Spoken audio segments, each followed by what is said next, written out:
ॐ जननीं शारदां देवीं रामकृष्णं जगद्गुरुं पादपद्मे तयो श्रित्वा प्रणमामि मुहुर्मुहुः। नमः श्रीयतिराजाय विवेकानन्दसूरये सच्चित्सुखस्वरूपाय स्वामिने तापहारिणे।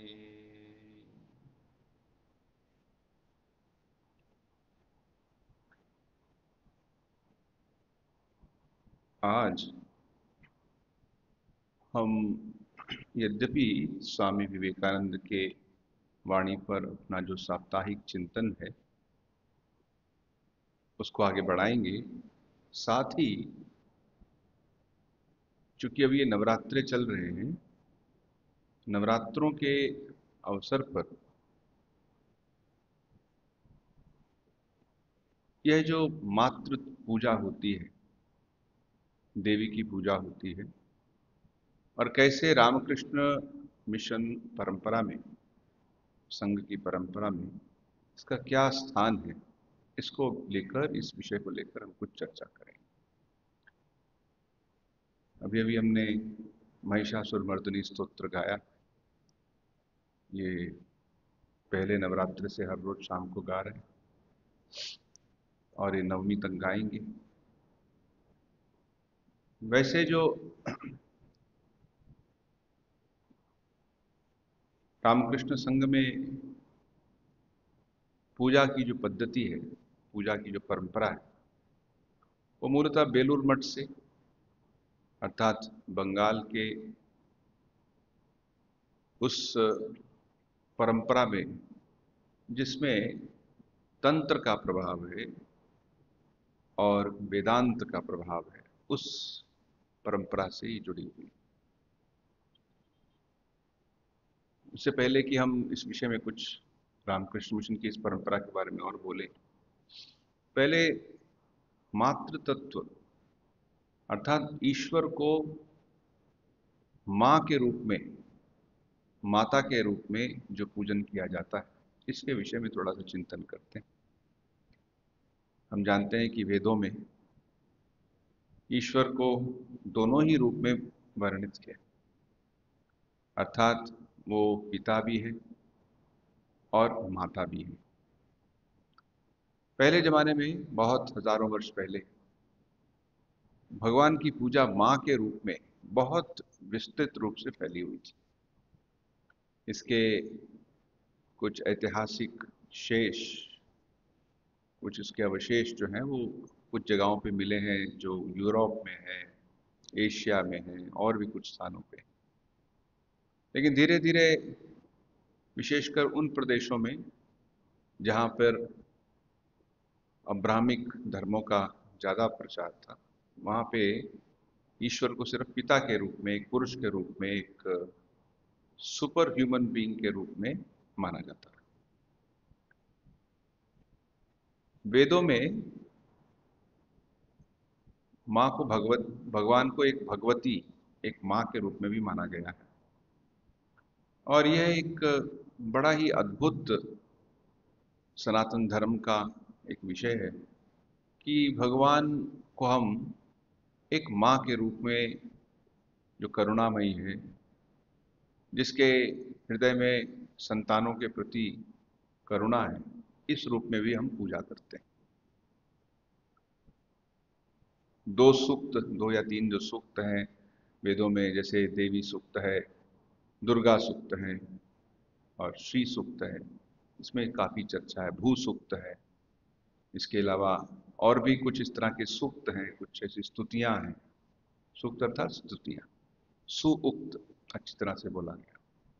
उसमें भगवान की उसी प्रकार से चर्चा की गई, विशेषकर देवी सूक्त में, जिसमें भगवान, मानो जो जिसने देवी सूक्त हमारे सामने, हमारे समक्ष उसको प्रकट किया है, वो मानो अपने आप को भगवान के साथ, उस देवी के साथ एक मानकर कहते हैं कि मैं हूं जिसने से सारे संसार को रचा है।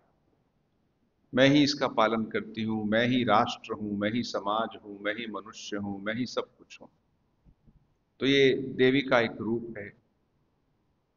और हमारी पौराणिक परंपरा में तो हम जानते हैं कि कैसे जब सब देवी देवता राक्षसों के उत्पीड़न से बहुत दुखी हुए थे, तब वो भगवान के पास जाते हैं, तो उनके पास वो अपनी शक्ति को प्रकट करते हैं। दुर्गा उस रूप में उत्पन्न होती हैं और उनको देखकर फिर बाकी सभी देवी देवता अपने अपने अस्त्र भी उनको प्रदान करते हैं। मानो वो सभी देवी देवताओं का जो मूल तत्व है, जो उनकी शक्ति है, वही दुर्गा के रूप में, अंबिका के रूप में हमारे सामने आती है। वेदांत की परंपरा में हम ईश्वर, हम सब भगवान हैं, हम सब में एक कोई अंतर नहीं। मूलतः शरीर में अंतर है, मन में अंतर है, लेकिन जो मूल तत्व है उसमें कोई अंतर नहीं, सब एक ही है। और उस एक की प्राप्ति, उस एक तक पहुंचना ही जीवन का लक्ष्य है। इस बात को लेकर एक चर्चा है। लेकिन फिर ये भी कहा है कि ये एक अनेक क्यों दिखाई देता है, और इस अनेकता में फिर इतना वैमनस्य, इतनी हिंसा, इतना एक प्रकार से घृणा या दुख ये क्यों उत्पन्न होता है। तो उसके लिए कहा गया कि ये सब माया है। तो वो भी एक माँ का ही रूप है। अब माया, श्री राम कृष्ण देव कहते थे उसके दो रूप हैं, एक विद्या माया है, एक अविद्या माया है।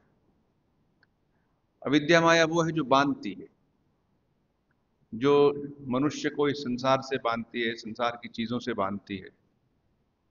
और एक विद्या माया है जो मनुष्य को मुक्त करती है। इसका वर्णन दुर्गा सप्तशती में भी आता है कि वही माया है, जो वही शक्ति है जो बड़े ही अच्छे कुल में एक माता के रूप में पूरे कुल का उसकी बढ़ाई के लिए काम करती है। या फिर वो ऐसे भी बन के आती है कि किसी कुल का नाश भी कर देती है। तो ये माता के दोनों रूप हैं, विद्या माया और विद्या माया।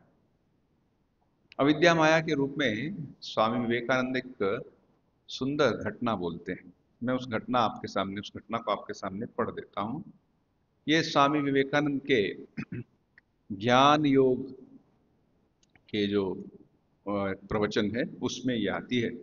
ज्ञान योग में स्वामी जी लगभग 3 प्रवचन दिए माया रूपी सिद्धांत को समझने के लिए। वो मूलतः अंग्रेजी में दिए थे, और अंग्रेजी में जब दिए उन प्रवचनों को, तो उसके पश्चात स्वामी जी ने सिस्टर निवेदिता को कहा था, भगनी निवेदिता जो उनकी आयरलैंड की शिष्या थी, कि ये जो 3 है ये मानो उनकी सबसे उत्कृष्ट प्रवचनों में से एक है। क्यों? उनके लिए मास्टर पीसेस है। कारण क्या? क्योंकि माया शब्द को या माया विचार को या सिद्धांत को अंग्रेजी में पहली बार किसी ने इतना स्पष्ट रूप से कहा। उससे पहले हाँ सुना है, माया है, कुछ माया होती है, कुछ एक शक्ति होती है। स्वामी जी ने कहा माया अर्थात चीजें जैसी हैं, थिंग्स एज दे आर। और उन्होंने और एक भी चीज कही कि हम सब देश, काल और परिस्थितियों में बद्ध हैं। ये देश अर्थात एक देशी है, हम अगर यहाँ हैं तो और कहीं नहीं है, अगर आश्रम में है तो घर में नहीं है, घर में है तो बाजार में नहीं है। हाँ, मन घूम सकता है, लेकिन शरीर रूप से तो हम एकदेशीय हैं। ऐसे ही हम उस देश तक बंधे हुए, उस स्थान तक बंधे, उस जगह की तो चीजों को जानते हैं, उससे बाहर नहीं जानते। हमें नहीं पता कि यहाँ पे जापान में क्या हो रहा है। हाँ, किसी माध्यम से सुन सकते हैं, लेकिन है हम यहाँ पे ही।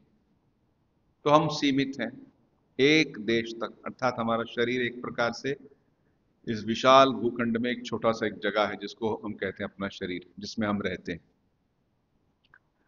तो ये शरीर तक सीमित है। ऐसे ही समय में सीमित है।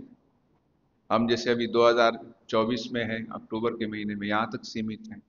हमें नहीं पता 100 साल पहले क्या हुआ था या 100 साल बाद में क्या होगा। हम अपनी अपनी उम्र के अनुसार कुछ समझ सकते हैं।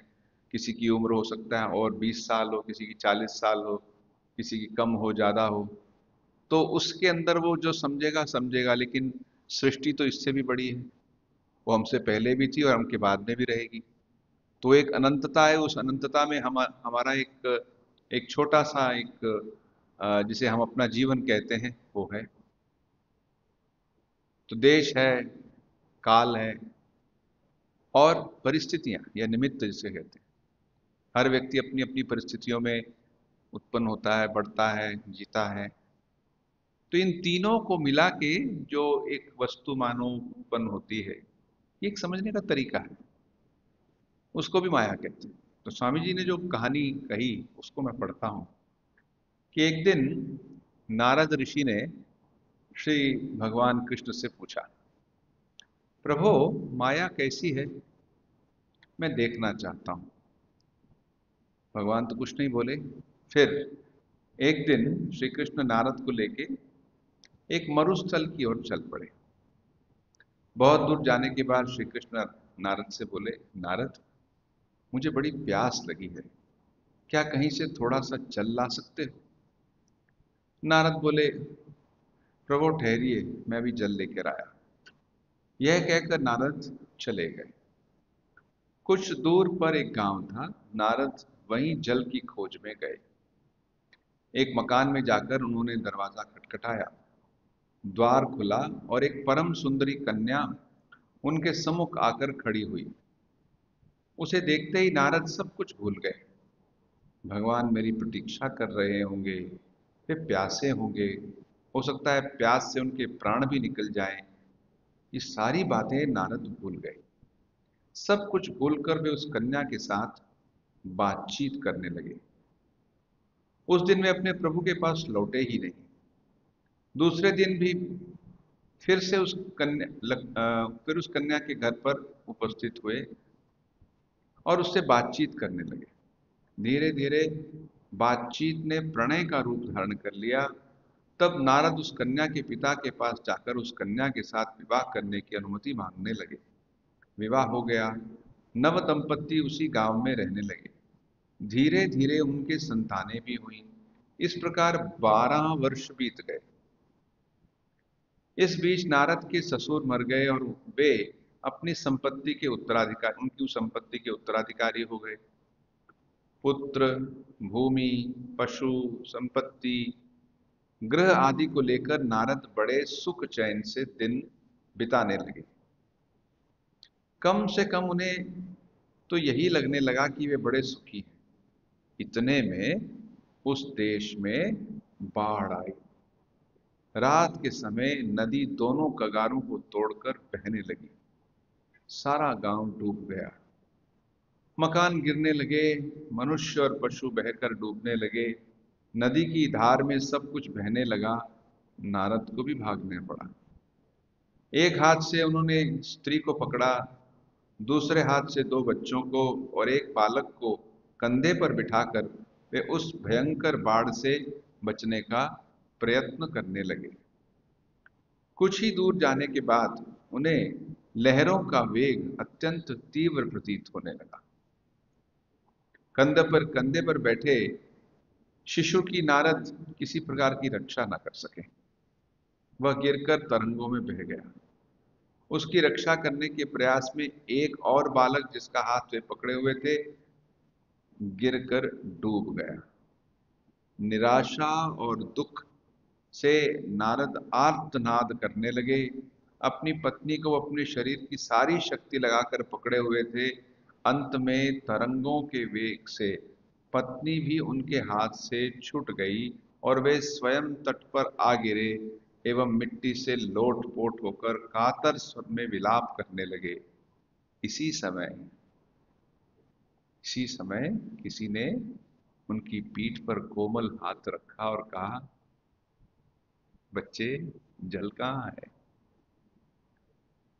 तुम जल लेने के लिए गए थे, मैं तुम्हारी प्रतीक्षा में खड़ा हूं, तुम्हें गए आधा घंटा बीत चुका है।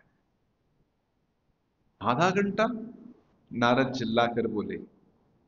उनके मन में तो 12 वर्ष बीत चुके थे और आधे घंटे के भीतर ये सब दृश्य उनके मन में से होकर निकल गए। स्वामी जी इसको कहते हैं, यही माया है। दिखने में समझ नहीं आता। हम मानो एक कालखंड में रह रहे हैं, 12 वर्ष बीत गए, लेकिन होता सिर्फ आधा घंटा है। कहने का यहाँ तात्पर्य ये है कि ये अविद्या माया, जहाँ सच नहीं है वहाँ सच दिखाई देता है, जहाँ शुद्धता नहीं है वहाँ पे शुद्धता दिखाई देती है, जो नित्य नहीं है वो नित्य दिखाई देता है नहीं वो नित्य, वो बदलने वाला है, वो जाने वाला है। लगता है नहीं ये रहेगा, हमेशा रहेगा। अगर कोई व्यक्ति ठीक ठीक इस बात को समझ ले कि ये जो संसार है, ये जो जीवन है, ये नित्य नहीं है, तो उसके मन में आसक्ति उत्पन्न नहीं होगी, उसके मन में क्रोध भी नहीं आएगा, घृणा भी नहीं आएगी उसके अंदर, और जो अहंकार है वो तो आएगा ही नहीं। क्यों? उसने समझ लिया है किसको लेके अहंकार कर रहा हूं, इस अनित्य चीजों को लेके। तो कुछ दिन रहेंगी फिर चली जाएंगी। जैसे कि एक चिड़िया है, वो चुग रही है, चुगते चुगते उसने कुछ चींटियों को भी चुग लिया, खा लिया। अब वही चिड़िया एक दिन मर गई, पड़ी है, चींटियां ही आके उसको खाती हैं। फिर कैसे ये लीला चलती रहती है। लेकिन उस समय तो सोचती है मैं बहुत शक्तिशाली हूं। ऐसे ही मनुष्य हैं, एक समय अपने आप को बहुत कुछ मानते हैं। तो इस प्रकार से हम देखते हैं कि विद्या के जो दो रूप हैं, माया की जो दो रूप हैं, अविद्या माया और अविद्या विद्या माया। जब हम देवी की पूजा करते हैं तो यद्यपि दोनों हमारे सामने हैं। श्री चंडी में या दुर्गा सप्तशती में एक बात आती है कि ज्ञानी नाम अपि चेतांसी, बहुत बहुत बड़े ज्ञानी अर्थात बहुत कुछ जानते हैं, अच्छा प्रवचन दे लेते हैं, अच्छी संस्कृत जानते हैं, अच्छा उनका एक धारावाहिक बोलने का होता है, वह भी माया के बहाव में बह जाते हैं। इतना कुछ जानते थे वो, इतने बड़े पदवी पे बैठे हुए थे, वो भी माया के बहाव में बह। ये कहा जाता है कि माया की शक्ति, ये दुर्गा माँ की शक्ति, या जिसे हम भगवती कहते हैं। अब वही माया हमको, अगर हम उसके पास एक संतान के रूप में, एक शिशु भाव से उनकी पूजा करते हैं, उनसे प्रार्थना करते हैं कि हाँ हे माँ हमारी रक्षा करो और हमें ठीक रास्ते पे ले चलो, तो वो माँ हमें मोहित नहीं करती, वो हमें ठीक रास्ते पे ले चलती है। तो इसी भाव को लेके भारत में कितने शताब्दियों से ये जो पूजा का, मातृभाव से पूजा करने का जो है, ये एक परंपरा रही है। पिछले 800 साल या 1000 साल में तो इसमें बहुत कुछ हुआ। विशेषकर 3 स्थानों पे इस परंपरा का विशेष विकास हुआ। एक बंगाल में, दूसरा केरल में, और काफी हद तक कश्मीर में। बाद में तो बहुत सी चीजें परिवर्तित हो गई, लेकिन कश्मीर में भी अगर आप जाएं, श्रीनगर में, वहाँ पे प्रसिद्ध शंकराचार्य जी का मंदिर है, हरि पर्वत के पास में ही एक बहुत बड़ा एक चट्टान है, और चट्टान को कपड़े से, कभी सिंदूर से वो कवर रखते हैं, उसको सारिका देवी कहते हैं। तो सारिका देवी की पूजा होती है। वैसे ही क्षीर भवानी, जहाँ स्वामी विवेकानंद भी गए थे और उन्हें वहाँ पे कुछ दिव्य अनुभव भी, अलौकिक अनुभव भी हुए थे, वह भी है। तो एक समय था जब वहाँ पे इस प्रकार से जो अ, एक देवी की पूजा है, ये मातृ पूजा है, भगवती की पूजा बहुत होती थी। तब अब हमारे आज के इस प्रवचन का उद्देश्य था कि एक तो ये मातृ तत्व के बारे में कुछ समझें, और कैसे ये रामकृष्ण मिशन संघ में इसका एक स्थान है। हम सब जानते हैं कि मातृ पूजा स्वामी विवेकानंद के जो पूज्य गुरु, या जिन्हें हम अवतार मानते हैं, भगवान श्री राम कृष्ण देव, उन्होंने स्वयं माँ की पूजा की। उन्होंने माँ काली की, भगवान को माँ काली के रूप में पूजा। इतना ही नहीं, उन्होंने भगवान को अन्य रूपों में भी पूजा, कृष्ण के रूप में भी पूजा, राम के रूप में भी पूजा। फिर वो विभिन्न जो परंपराएं हैं उनके द्वारा उन्होंने साधना की।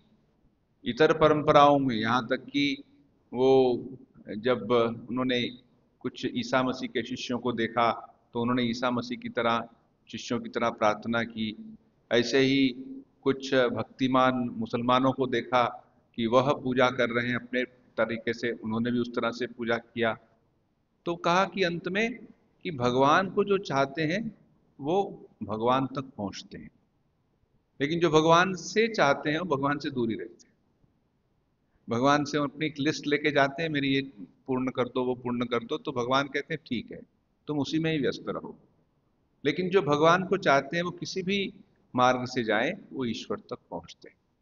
लेकिन श्री रामकृष्ण देव ने मातृशक्ति का बहुत सम्मान किया, इसीलिए उन्होंने अपनी ही धर्म पत्नी श्री श्री मां शारदा देवी की पूजा की। आप जानते होंगे, जब माँ एक छोटी लड़की के रूप में जब वहां पहुंचती हैं, तब तो वो लगभग 19-20 साल की हो गई होती हैं। और जब वो दक्षिणेश्वर पहुंचती हैं, उनका जब विवाह हुआ था तब वो 5 साल की थी। उसके पीछे दिव्य घटनाएं हैं बहुत सी। तो श्री रामकृष्ण देव एक दिन अपने कमरे में ही उन्हें बुलाकर एक सिंहासन पर बिठाकर, एक आसन जो लकड़ी का आसन, अभी भी वो सुरक्षित है वो आसन, बेलूर मठ में रखा हुआ है, वहां पर बिठा के उन्होंने माँ की पूजा की। षोडशी, षोडशी अर्थात 16 साल की कन्या के रूप में, या जिसे हम फलहारिणी काली पूजा कहते हैं, काली के रूप में पूजा की। और उनके श्री चरणों में अपनी सारी साधना अर्पित कर दी। कितनी अद्भुत बात। इसलिए हम माँ को भी श्री रामकृष्ण देव जैसे ही, वैसे ही एक दिव्य, एक व्यक्तित्व है, एक दिव्य कोई सत्ता है, इसके रूप में हम मानते हैं। एक बार श्री रामकृष्ण देव से माँ शारदा ने पूछा था, आप, वो उनके पैरों को दबा रही थी, तो बोले आप मुझे किस रूप में देखती हैं? तो श्री रामकृष्ण देव ने कहा, मंदिर में जिस माता की पूजा होती है वह माता, और वहाँ नहाबत खाना, वहीं पे एक जगह है दक्षिणेश्वर मंदिर के अंदर, नहाबत खाना, जहाँ पे उनकी माँ रहती थी, स्वयं की जो उनकी गर्भधारिणी माँ थी, बोले जो वहाँ पे जो माँ बैठी हैं वही माँ मेरे पैरों को भी दबा रही। अर्थात उनको सब जगह एक ही मात्र रूप में दर्शन होता था। और फिर जब स्वामी विवेकानंद के जीवन में भी एक घटना आती है कि कैसे उन्होंने माँ को, माँ काली को पहले पहले तो वो स्वीकारते नहीं थे। पहले उस जमाने में ब्रह्म समाज का जो प्रभाव था उसके अंतर्गत मूर्ति पूजा को नहीं मानते थे। फिर उनके जीवन में ऐसे परिवर्तन आए, अंततः वो, उसकी एक बड़ी सुंदर घटना है कि कैसे वो जाते हैं माँ से प्रार्थना करते हैं। असल में उनको बहुत से भौतिक अभाव थे उस समय। तो श्री रामकृष्ण देव उन्हें कहते हैं तुम जा माँ से प्रार्थना करो। वो जाके जब प्रार्थना करते हैं, वो कुछ नहीं कह पाते, कहते हैं कि हे माँ मुझे शुद्धा भक्ति दो, विवेक दो, वैराग्य दो। तो ये एक साधन की, एक साधक की तो भाषा है कि वो भगवान से और कुछ नहीं चाह रहा, भगवान को ही चाह रहा है। तो फिर वापस आ जाते हैं।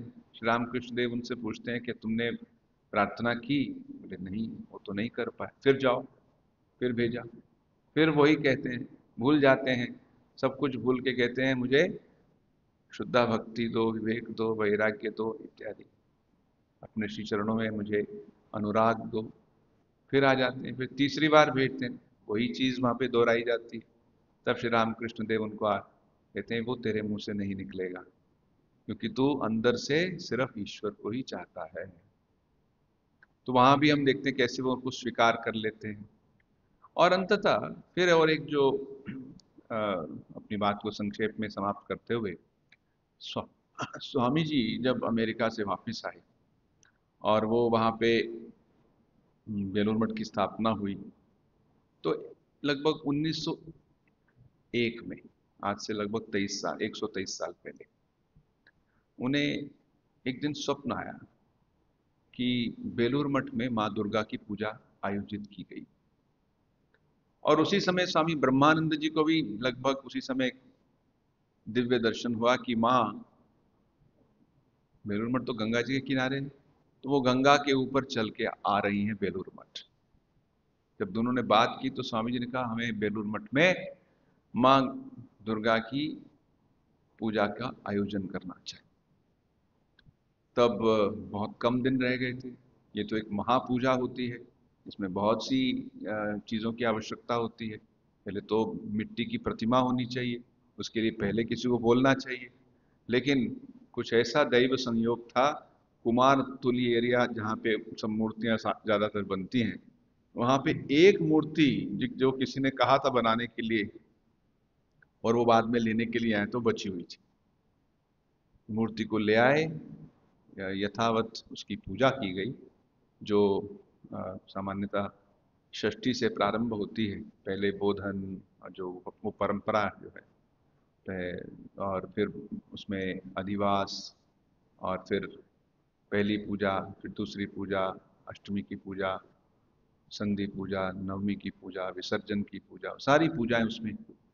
नवमी के दिन रात को स्वामी विवेकानंद ने माँ के ऊपर बहुत सुंदर भजन भी गाए। वहाँ पे जो बंगाल का ट्रेडिशन है, जिसे हम आगमनी गान कहते हैं, माँ के ऊपर वो गाए।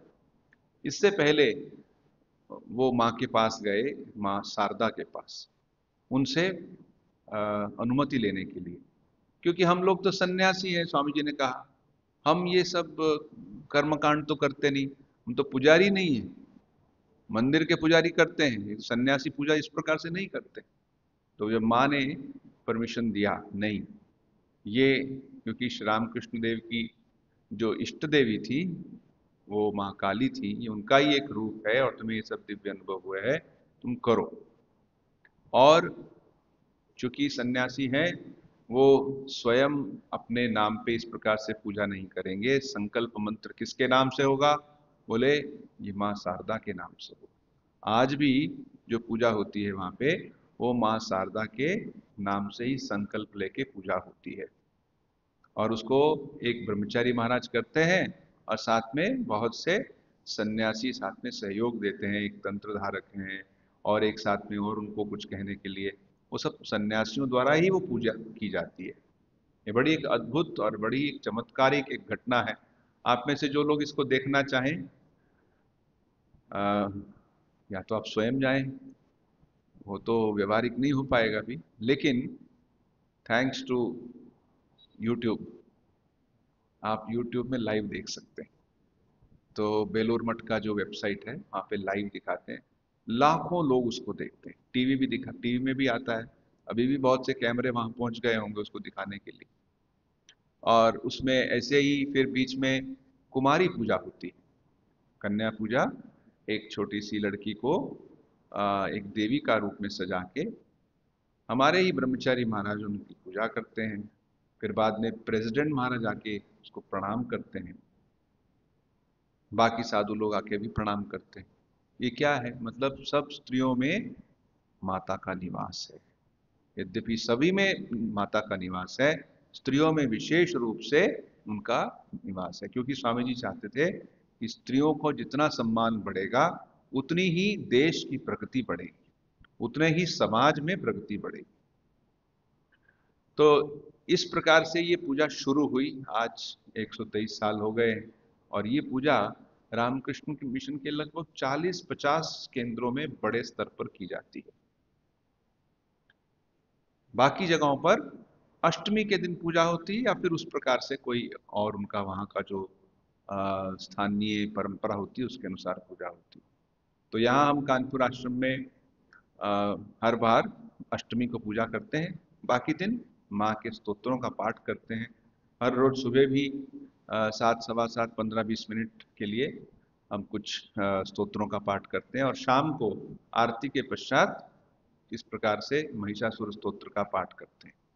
अष्टमी के दिन सुबह पूजा होगी, आप सब का वहाँ पे हार्दिक स्वागत है। सुबह आइए। तो 8 बजे से लगभग 10 बजे तक पूजा है, उसके पश्चात हवन, फिर कुछ भजन होंगे, कुछ हम मंत्रों का पाठ करेंगे, गायन करेंगे, फिर नैवेद्य, नैवेद्य के बाद आरती, और फिर पुष्पांजलि, और फिर प्रसाद का वितरण। तो आप सब उसमें आइए, हम सब माँ से प्रार्थना करें। हमारी जो प्रार्थना होती है यही होती है आध्यात्मिक प्रार्थना, और सभी के सब प्रकार के मंगल के लिए। क्योंकि जो हम कहते हैं कि हमारी भौतिक आवश्यकताएं, उसकी पूर्ति भी तो माँ ही करती। तो हम सभी सभी चीज़ों के लिए प्रार्थना करते हैं कि ये भगवान सभी को सद्बुद्धि मिले, सभी को उतना मिले कि किसी को कष्ट ना हो। हाँ, किसी के मन में बहुत सा अगर लोभ है, बहुत सी इच्छाएं हैं, तो भगवान अपने तरीके से उसको गाइड करते हैं, अपने तरीके से उसकी पूर्ण करते हैं, अपूर्ण करते हैं, साथ में जो भी उसके अनुभव हैं वो लेके आते हैं।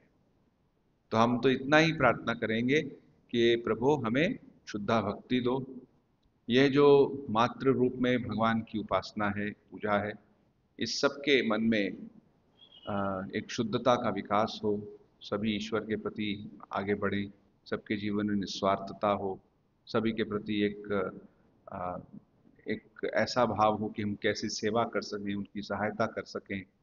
तो इस प्रकार से हम माँ की पूजा करते हैं, उनसे भक्ति के लिए प्रार्थना करते हैं और ये भी कहते हैं माँ अपनी अविद्या रूपी रूप मत दिखाई। नहीं तो वो आधे घंटे वाला कहानी याद रखिए, आधा घंटा जो 12 साल में परिणत हो गया। तो आज इसको यहीं समाप्त करते हैं। ओम शांति शांति शांति। हरि ओम तत्सत। श्री राम कृष्णार्पणमस्तु।